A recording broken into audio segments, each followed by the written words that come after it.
Boneka guna-guna. Abdul Qodrat duduk bersila di bawah pohon jati tua yang rindang, membiarkan cahaya matahari pagi menembus celah-celah dedaunannya. Langit masih biru muda, dan desa kecil di lereng gunung Merapi masih dalam keheningan. Di kejauhan, rumah Suminah terlihat dari tempat duduknya. Atapnya yang berwarung membuatnya terlihat seperti sebuah benteng kecil di antara pepohonan. Pandangannya terfokus ke arah rumah Suminah, dan hatinya berdebar-debar tak terkendali setiap kali ia memikirkan gadis itu.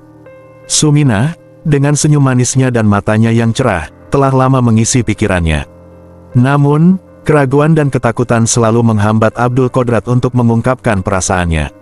Kenapa aku tidak berani saja mengatakannya padanya? Gumam Abdul Qodrat dalam hati, mencoba menenangkan diri dari kegelisahan yang melanda. Gadis itu, dengan senyumannya yang hangat dan tatapannya yang penuh arti, membuat Abdul Qodrat merasa seperti berada dalam badai emosi yang tak pernah reda. Setiap kali mereka berbicara, setiap kali dia mendengar tawa Suminah, hatinya terasa seperti bermain roller coaster, naik turun dalam kebahagiaan yang singkat dan kegelisahan yang tak terhingga. Abdul Qodrat takut bahwa jika ia mengungkapkan cintanya, itu akan merusak persahabatan mereka yang sudah terjalin baik. Takut bahwa Suminah tidak akan membalas perasaannya, dan hubungan mereka akan menjadi canggung dan menjauh. Dan lebih dari itu, takut bahwa kehadiran Suminah dalam hidupnya akan berubah, dari seorang teman yang hangat menjadi seseorang yang mungkin hanya dilihat dari kejauhan. Namun, meskipun ketakutannya itu, cintanya pada Suminah tidak bisa diabaikan. Setiap kali dia melihatnya berjalan melintasi pasar, atau menatapnya dari jauh di tengah keramaian desa, rasa itu seperti bara yang terus menyala di dalam dadanya, menunggu untuk diberi udara yang cukup agar menjadi api yang menyala terang. Dan saat dia duduk di bawah pohon jati itu, memandang ke arah rumah Suminah yang terletak di balik pepohonan, dia merenung tentang segala kemungkinan yang bisa terjadi jika dia memiliki keberanian untuk mengungkapkan perasaannya. Tapi keberanian itu terasa jauh, dikepung oleh ketakutan dan keraguannya yang dalam. Setelah duduk di bawah pohon selama beberapa waktu, Abdul Qodrat memutuskan untuk pergi ke pasar desa. Di sana, ia berharap dapat menemukan jawaban atas rasa kebingungannya. Di pasar ia kemudian bertemu Ki Sastro.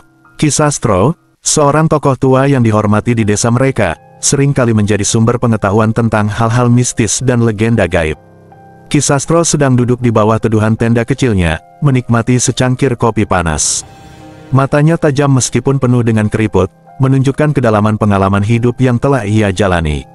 Meskipun usianya telah lanjut, tatapan matanya masih tajam dan penuh dengan kearifan dari pengalaman panjangnya dalam meniti kehidupan desa yang tenang di lereng Gunung Merapi.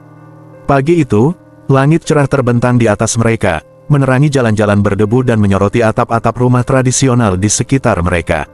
Abdul Qodrat memikirkan pertanyaannya dengan cermat sebelum akhirnya menyampaikannya dengan suara hati-hati namun penuh keingintahuan. Ki Sastro, ucapnya sambil memberi salam hormat, saya ingin bertanya tentang sebuah legenda yang mungkin Aki ketahui. Ada cerita tentang sebuah boneka kuno yang konon memiliki kekuatan magis untuk mempengaruhi perasaan seseorang. Apakah Ki Sastro pernah mendengar tentang hal ini? Ki Sastro menatap Abdul Qodrat dengan penuh perhatian, bibirnya yang keriput sedikit tersenyum menunjukkan rasa penasaran yang dalam. Ah, legenda itu, jawab Ki Sastro perlahan, suaranya lembut namun penuh kearifan. Memang benar, anak muda, boneka itu adalah barang pusaka dari nenek moyang kita, dipercaya memiliki kekuatan untuk mempengaruhi cinta dan perasaan seseorang. Abdul Qodrat mengangguk, matanya memancarkan rasa ingin tahu yang besar. Bagaimana cara mengaktifkan kekuatan boneka itu, Ki? Apakah cerita itu benar-benar nyata?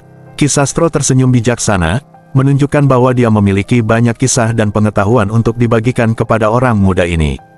Untuk mengaktifkan kekuatan boneka itu, dibutuhkan ritual khusus dan kepercayaan yang kuat. Namun, perlu diingat, kekuatan yang terkandung di dalamnya tidaklah main-main. Pengaruhnya bisa berdampak baik atau buruk, tergantung pada niat dan pemahaman yang mendalam. Abdul Qodrat mendengarkan dengan seksama, hatinya berdebar kencang. Ki Sastro melanjutkan dengan cerita dan pengetahuannya, menggambarkan dengan detail bagaimana boneka tersebut telah memengaruhi kehidupan penduduk desa dalam masa lalu, baik dengan cerita keberhasilan maupun konsekuensi tragis dari penggunaan yang tidak tepat. Abdul Qodrat menelan ludahnya, matanya terbuka lebar. Mungkin inilah jawaban atas segala ketakutannya. Mungkin dengan menggunakan kekuatan dari boneka itu, ia bisa mengatasi keraguannya dan memenangkan hati Suminah tanpa harus menghadapi risiko ditolak. Ki Sastro, di mana saya bisa menemukan boneka itu? Boneka itu seharusnya masih berada di sebuah gua kuno di lereng Gunung Merapi. Tapi harus hati-hati ke sana. Kekuatan yang terkandung di dalamnya bukan main-main. Ada keperluan apa dengan boneka itu? Untuk seseorang yang saya cintai, tapi saya tak berani mengungkapkannya. Walah, jangan menghayal kamu. Itu berbahaya, lebih baik ungkapkan saja terus terang. Saya takut ditolak Ki. Aduh, anak muda kok pengecut.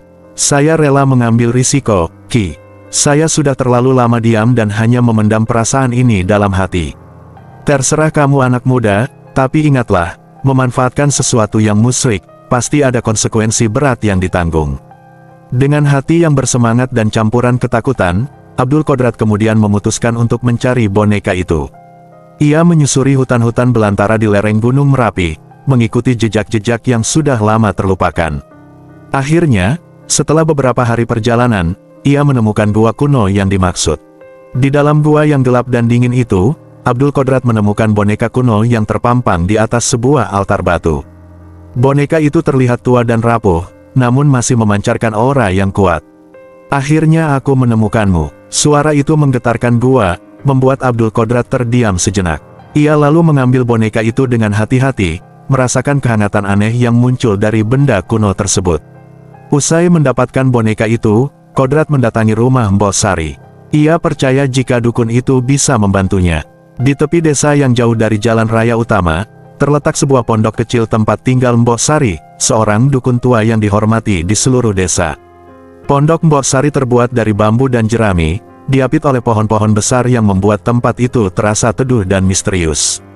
Saat Abdul Qodrat tiba di sana, langit mulai memerah di ufuk timur, menandakan bahwa malam sudah semakin mendekat. Selamat malam, Mbok Sari, sapa Abdul Qodrat dengan hormat saat masuk ke dalam pondok. Mbok Sari, wanita tua dengan rambut putih lebat dan mata yang penuh dengan kebijaksanaan, menyambut Abdul Qodrat dengan senyuman lembut. Selamat malam, anak muda. Apa yang membawamu ke sini? Abdul Qodrat menjelaskan maksud kedatangannya dengan hati-hati, menjelaskan tentang boneka kuno dan keinginannya untuk menggunakan kekuatannya untuk memenangkan hati Suminah. Mbok Sari mendengarkan sambil mengangguk-angguk. Aku bisa membantumu, tetapi kamu harus mengikuti semua petunjukku dengan seksama, ucap Mbok Sari dengan serius. Ritual ini tidak boleh diabaikan, karena konsekuensinya bisa sangat besar. Abdul Qodrat setuju, siap untuk melakukan apapun yang diperlukan. Mbok Sari lalu menunjukkan kepadanya ruang kecil di dalam pondoknya yang dipenuhi dengan benda-benda mistis dan persembahan untuk roh. Di tengah ruangan itu, terdapat meja kecil yang dipenuhi dengan sesajen berupa bunga-bunga harum, dupa yang mengepul, hasil bumi seperti nasi kuning, dan berbagai macam buah-buahan segar. Di atas meja terletak sebuah kain berwarna merah marun yang menutupi boneka kuno itu, menambah kesan keramat dan sakral. Kita harus mempersiapkan semua sesajen ini dengan hati-hati, ucap Mbok Sari seraya mulai mengatur bunga-bunga dan dupa dengan teliti di sekitar meja. Mbok Sari memulai dengan membersihkan ruangan dengan dupa, membuang energi negatif dan menciptakan lingkungan yang hening untuk melakukan ritual. Abdul Qodrat membantu menyusun sesajen dengan hati-hati, meletakkan setiap perlengkapan dengan teliti. Mbok Sari dengan lembut mengangkat kain merah marun yang menutupi boneka kuno itu, memperlihatkan benda kuno yang tampak seperti sudah berusia berabad-abad namun tetap memancarkan aura yang kuat. Abdul Qodrat memasukkan sehelai rambut Suminah yang sempat ia curi ketika melihatnya rontok di bajunya ketika mereka bertemu. Mbok Sari membacakan mantra untuk memohon kepada roh-roh untuk mengaktifkan kekuatan boneka, sementara Abdul Qodrat menyaksikan dengan mata yang penuh dengan harapan dan kecemasan. Mbok Sari menjelaskan bahwa boneka kuno ini harus digunakan dengan penuh kehati-hatian dan hanya dengan niat yang baik. Jika digunakan dengan cara yang tidak benar atau untuk tujuan yang egois, konsekuensinya bisa sangat berbahaya. Boneka ini tidak boleh digunakan untuk memaksakan kehendak atau menyakiti orang lain, karena kekuatannya dapat mengubah alur hidup seseorang dengan cara yang tidak terduga. Abdul Qodrat dan Mbok Sari menyelesaikan ritual dengan penuh konsentrasi dan penghormatan, meyakini bahwa mereka telah berhasil menghidupkan kembali kekuatan boneka tersebut. Abdul Qodrat merasa campuran antara gugup dan bersemangat saat ia menggenggam boneka kuno itu di tangannya. Di rumahnya, dia duduk di kamarnya yang sederhana, bulir lampu temaram menyinari wajahnya yang penuh dengan harapan dan kekhawatiran. Boneka itu terlihat begitu kuno dan misterius, dengan wajahnya yang terukir dengan halus dan sepasang mata yang nampak seolah bisa melihat ke dalam jiwa seseorang. Dengan hati-hati, Abdul Qodrat mengambil sehelai rambut Suminah yang telah ia letakkan di dada boneka itu, sesuai dengan instruksi dari Mbok Sari. Dia merenung sejenak sebelum akhirnya meletakkan rambut itu dengan lembut ke dalam kantong kecil yang tersembunyi di balik kain yang menutupi dada boneka. Setelah semua persiapan selesai, Abdul Qodrat duduk bersimpuh di hadapan boneka itu. Dengan suara yang bergetar sedikit, dia mulai membacakan mantra-mantra yang diajarkan oleh Mbok Sari, memohon kepada kekuatan boneka untuk membantunya mendapatkan hati Suminah. Setiap kata terucap dengan penuh keyakinan dan harapan yang mendalam. Hari-hari berlalu, dan Abdul Qodrat mulai melihat perubahan dalam perilaku Suminah. Gadis itu menjadi lebih ramah, lebih sering mencari keberadaannya di pasar atau di pertemuan-pertemuan desa. Mereka bahkan mulai menghabiskan lebih banyak waktu bersama-sama, berbicara tentang hal-hal kecil yang sebelumnya tidak pernah mereka bagikan. Abdul Qodrat merasa senang. Akhirnya, usahanya terlihat berhasil. Boneka kuno itu benar-benar memiliki kekuatan untuk mempengaruhi perasaan Suminah. Dia merasa lega bahwa keputusannya untuk menggunakan boneka itu tidak sia-sia. Setiap kali mereka berbicara atau bertemu, Abdul Qodrat bisa merasakan getaran hati Suminah yang semakin dekat padanya. Gadis itu tersenyum lebih sering, matanya bersinar lebih terang setiap kali melihatnya. Mereka bahkan mulai menghabiskan waktu berdua di tepi sungai atau di bawah pohon jati tua. Namun, di balik senyum Suminah dan kedekatan yang tampaknya semakin mendalam, Abdul Qodrat merasa ada sesuatu yang tidak beres. Setiap kali dia melihat boneka itu, matanya seringkali terasa seolah menatapnya dengan tajam, mempertanyakan niatnya. Dalam keheningan malam, dia mulai mendengar bisikan-bisikan halus, suara yang tidak terdengar oleh siapapun kecuali dirinya sendiri. Apakah ini benar-benar yang dia inginkan? Apakah ini fair terhadap Suminah?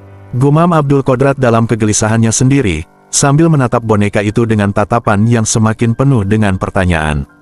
Namun, setiap kali keraguan itu muncul, dia mengingat betapa Suminah tampak bahagia saat bersamanya. Dia mengingat senyumnya, tatapannya yang penuh dengan kehangatan. Itu cukup untuk membuatnya memadamkan keraguan dan melanjutkan perasaan yang mendalam pada boneka itu. Hari-hari berlalu dengan cepat sejak Abdul Qodrat mulai menggunakan boneka kuno itu untuk mempengaruhi perasaan Suminah. Awalnya, segalanya tampak berjalan sesuai rencana. Suminah mulai menunjukkan minat yang lebih dalam padanya, dan Abdul Qodrat merasa senang dengan kemajuan yang ia rasakan. Namun, lambat laun, Abdul Qodrat mulai merasakan sesuatu yang tidak beres. Saat dia tidak sengaja bertemu dengan mata boneka itu di kamarnya, dia merasa seolah-olah ada kekuatan yang menariknya untuk terus menggunakan boneka itu. Perasaannya terhadap Suminah mulai berubah menjadi obsesif, dia tidak bisa lepas dari pikiran untuk terus mendekatkan diri pada gadis itu. Setiap malam, dia duduk di depan boneka kuno itu, membacakan mantra-mantra yang telah dia pelajari dari Mbok Sari. Dia merasa semakin terikat pada kekuatan boneka tersebut, seolah-olah boneka itu memiliki kekuatan untuk mengendalikan pikiran dan perasaannya sendiri. Tidak hanya itu, perilaku Abdul Qodrat mulai berubah secara drastis. Dia menjadi semakin terisolasi dari teman-temannya, hanya menghabiskan waktu di kamarnya dengan boneka itu sebagai satu-satunya teman yang seolah-olah mengerti keinginannya. Konsentrasinya terpecah, pikirannya selalu teralihkan pada bagaimana caranya bisa lebih dekat lagi dengan Suminah. Sementara itu, Suminah merasakan perubahan yang aneh dalam hubungannya dengan Abdul Qodrat. Awalnya, dia merasa senang dengan perhatian yang diberikan Abdul Qodrat padanya, tetapi sekarang dia mulai merasakan ketakutan dan ketidaknyamanan. Abdul Qodrat selalu berada di sekitarnya, mengikuti setiap langkahnya dengan matanya yang awas dan senyumannya yang terlalu terpaksa. Pada suatu hari, saat mereka berdua duduk di bawah pohon jati tua yang biasa menjadi tempat pertemuan mereka, Suminah mulai merasa tidak nyaman. Abdul Qodrat terus memaksakan kehendaknya, mencoba menguasai setiap aspek dari percakapan mereka. Tatapannya yang tajam dan kata-katanya yang berlebihan membuat Suminah semakin gelisah. Bahkan Abdul Qodrat mulai berbuat tak senonoh. Pertama-tama, ia memegang tangan Suminah. Kemudian ia mulai meraba wajahnya, menatap wajahnya. Kemudian berusaha menciumnya meskipun ditolak Suminah. Tak berhenti sampai di situ, Qodrat juga mulai memegang pundak Suminah. kemudian tangannya dengan nakal mulai menggerayangi dada Suminah. Suminah langsung membuang tangan itu dan menamparkan Abdul Qodrat. "Abdul, aku merasa kau tidak seperti dulu," ucap Suminah dengan suara yang bergetar, mencoba untuk mengungkapkan perasaannya. Abdul Qodrat hanya menatapnya, senyumnya yang kaku mencoba untuk meredakan ketegangan di antara mereka. Namun, dalam hatinya, dia merasa terusik oleh pernyataan Suminah. Bagaimana mungkin gadis itu tidak merasakan cinta yang dalam darinya? Malam itu, ketika semua orang telah tidur, Abdul Qodrat kembali ke kamarnya dengan langkah-langkah yang tergesa-gesa. Dia duduk di depan boneka kuno itu, mencoba untuk merasakan kekuatan yang sebelumnya begitu mempesonanya. Namun, kali ini, dia merasa ada sesuatu yang tidak beres. Boneka itu tidak lagi terlihat seperti teman atau alat untuk mencapai cintanya, tetapi seperti sesuatu yang lebih ganas, lebih kuat dari dirinya sendiri. Ketika dia memandang mata boneka itu, dia merasa ada kekuatan yang mengendalikan dirinya. Kekuatan obsesi dan keinginan yang tidak bisa dihentikan. Dia merasa seperti terjebak dalam permainan yang tidak bisa dia kendalikan. Pagi-pagi buta, Abdul Qodrat terbangun dengan napas tersengal-sengal. Matanya terasa berat dan kepalanya terasa penuh dengan suara-suara bisikan yang tidak dapat dijelaskan. Dia melihat ke sekeliling kamarnya, mencoba untuk memahami apa yang telah terjadi. Namun, rasa sesak dan kecemasan terus menghantui pikirannya. Dan di jantung desa, Suminah juga terbangun dengan perasaan yang aneh. Dia merasa bahwa ada sesuatu yang tidak beres dengan Abdul Qodrat. Kehadirannya yang seharusnya memberinya kehangatan sekarang menjadi sumber kegelisahan dan ketakutan. Apa yang telah terjadi pada Abdul Qodrat? Abdul Qodrat memutuskan mendatangi Mbok Sari. Malam telah larut, bulan purnama bersinar terang memancarkan cahayanya ke dalam ruangan yang redup. Matanya menatap Abdul Qodrat dengan serius, si pemuda yang duduk di hadapannya dengan tatapan yang terfokus pada boneka kuno di tangannya. "Abdul Qodrat," ucap Mbok Sari, "aku harus memberitahumu sesuatu yang penting. Boneka itu sebenarnya tidak hanya benda mati. Di dalamnya terperangkap roh jahat yang memiliki kekuatan yang sangat besar." Abdul Qodrat mengangkat alisnya, sedikit terkejut dengan pernyataan itu. "Roh jahat? Bagaimana bisa, Mbok?" Mbok Sari menggeleng perlahan. "Boneka itu sudah ada sejak zaman nenek moyang kita. Konon, di masa lalu, boneka itu digunakan untuk tujuan yang gelap dan menjijikkan. Dan roh jahat itu terjebak di dalamnya sebagai akibat dari kekuatan yang digunakan." Abdul Qodrat merasa tidak percaya. Dia terlalu terpaku pada keinginannya untuk mendapatkan hati Suminah, sehingga sulit baginya untuk menerima bahwa boneka yang telah dia perjuangkan begitu keras itu sebenarnya membawa ancaman. "Apapun yang terjadi, Mbok, aku tidak peduli. Aku akan melakukan apapun untuk mendapatkan Suminah," ucap Abdul Qodrat dengan suara teguh. Mbok Sari menghela nafas dalam-dalam, matanya mencoba meyakinkan Abdul Qodrat tentang bahaya yang mengancam. "Kamu tidak mengerti, Abdul. Kekuatan itu tidak bisa dikendalikan. Jika roh jahat itu menguasai, konsekuensinya akan sangat buruk, tidak hanya untukmu tetapi juga untuk Suminah dan desa ini." Abdul Qodrat menggelengkan kepalanya tegas. "Aku sudah terlanjur, Mbok. Aku bisa mengendalikan ini." Kecemasan mulai menggerogoti hati Mbok Sari. Dia tahu bahwa seorang pemuda yang terobsesi dengan kekuatan boneka itu akan sulit untuk melepaskannya, terlepas dari semua peringatan yang telah diberikan. Minggu berlalu, dan kehidupan di desa mulai mengalami perubahan yang aneh. Cuaca menjadi tidak menentu, dengan hujan lebat yang tiba-tiba dan angin kencang yang melanda desa di tengah malam. Beberapa penduduk melaporkan melihat bayangan-bayangan aneh di sekitar tempat-tempat yang dikenal sebagai tempat tinggal roh. Orang-orang mulai merasa tidak nyaman, merasa ada energi gelap yang mengitari mereka. Di kamarnya, Abdul Qodrat terus duduk di depan boneka kuno itu, dengan mata yang terus memandang dan tangan yang tidak pernah melepaskannya. Obsesinya terhadap Suminah semakin menguat, membuatnya semakin tidak rasional dalam tindakannya. Dia tidak peduli dengan peringatan dan pertanda buruk yang muncul di sekitarnya. Suminah, di sisi lain, merasakan perubahan yang semakin mengkhawatirkannya dalam hubungannya dengan Abdul Qodrat. Dia mulai merasa tercekik dengan kehadiran dan perhatian yang terlalu berlebihan dari pemuda itu. Senyum Abdul Qodrat yang dulu hangat, kini terasa seperti sebuah pengejaran yang tidak terkendali. Pada suatu malam yang gelap dan berangin, desa itu terbangun oleh suara-suara aneh yang menggema di udara. Orang-orang keluar dari rumah mereka dengan wajah penuh ketakutan, mencoba mencari tahu apa yang terjadi. Mereka menemukan Abdul Qodrat di tengah desa, dengan boneka kuno itu di tangannya, matanya terbelalak dan wajahnya pucat. "Abdul, apa yang terjadi?" teriak seorang tetangga dengan suara gemetar. Abdul Qodrat hanya menatap kosong ke kejauhan, tubuhnya gemetar seperti diguncang oleh sesuatu yang tidak bisa dilihat oleh mata manusia biasa. Tanpa kata, dia mengangkat boneka kuno itu ke atas, memperlihatkan pandangan yang kosong dan hampa. Saat itu juga, Mbok Sari tiba di tengah kerumunan. Dia melihat keadaan Abdul Qodrat dengan sedih dan kekhawatiran. "Ini yang aku coba katakan padanya," gumamnya pelan, sambil menangis dalam hati untuk nasib pemuda itu. Beberapa penduduk desa lainnya berusaha merampas boneka kuno itu dari tangan Abdul Qodrat. Namun, kekuatan obsesi dan kegelisahan Abdul Qodrat yang telah tumbuh begitu kuat membuat perlawanan mereka sia-sia. Di tengah kekacauan itu, Suminah datang dengan tatapan penuh ketakutan dan kekecewaan. "Abdul, berhenti!" teriaknya dengan suara yang putus asa, mencoba mencapai hati Abdul Qodrat yang telah hilang dalam kekuatan boneka itu. Namun, dalam kegelapannya, Abdul Qodrat tidak lagi mendengarkan atau melihat siapapun. Dia terus berpegang pada boneka kuno itu, tubuhnya bergoyang-goyang dalam pelukan kekuatan yang tidak bisa dijelaskan. Hingga saat itu, desa itu merasakan kehadiran kekuatan gelap yang membayangi mereka, menciptakan kekacauan dan ketakutan yang belum pernah mereka alami sebelumnya. Ki Joko kemudian datang bergabung dengan warga desa. Mereka mencari titik lemah Abdul Qodrat. Setelah mendapatkannya, mereka menggunakan titik lemah itu dan merebut boneka.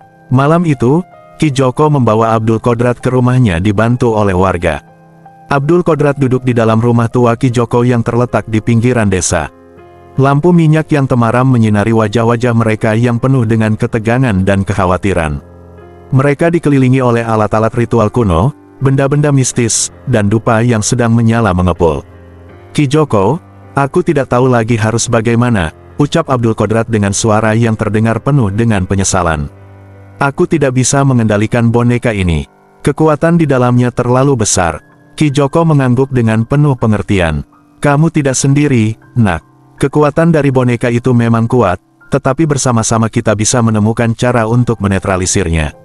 Mereka melakukan ritual besar yang melibatkan seluruh desa malam itu. Mereka menyiapkan sesajen berupa bunga-bunga harum, hasil bumi, dupa yang harum, dan berbagai macam bahan lain yang memiliki energi positif untuk melawan kekuatan gelap dalam boneka. Ki Joko memimpin dengan membentuk lingkaran di sekeliling boneka kuno itu, dengan setiap orang di desa membawa batu-batu kecil atau benda-benda alam lainnya sebagai lambang kesatuan dan perlindungan. Ki Joko dan beberapa tokoh agung lainnya mulai membacakan mantra-mantra kuno yang diturunkan dari nenek moyang mereka. Mantra-mantra itu digunakan untuk menangkap dan menetralkan roh jahat yang menghuni dalam boneka tersebut. Energinya tumbuh semakin kuat, beresonansi dengan getaran bumi yang mengalir melalui tubuh-tubuh mereka yang tergabung dalam ritual ini. Suara angin malam berbisik-bisik di sekitar mereka, seolah memberi dukungan pada upaya mereka untuk mengusir kekuatan gelap itu. Saat ritual berlangsung, desa itu diguncang oleh fenomena-fenomena mistis yang semakin tidak terduga. Angin berputar-putar dengan keras, cabang-cabang pohon bergetar tanpa ada angin yang benar-benar meniup, dan suara-suara aneh bergema di antara gemuruh petir yang tiba-tiba muncul di langit malam. Abdul Qodrat merasakan getaran energi yang luar biasa, mengalir melalui dirinya saat dia berdiri di tengah-tengah ritual itu.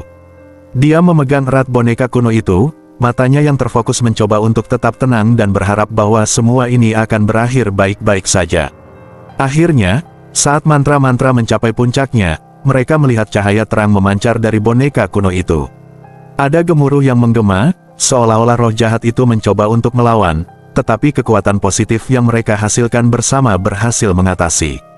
Boneka itu kemudian jatuh ke tanah, tak bernyawa lagi. Abdul Qodrat juga jatuh ke tanah, ia kelelahan.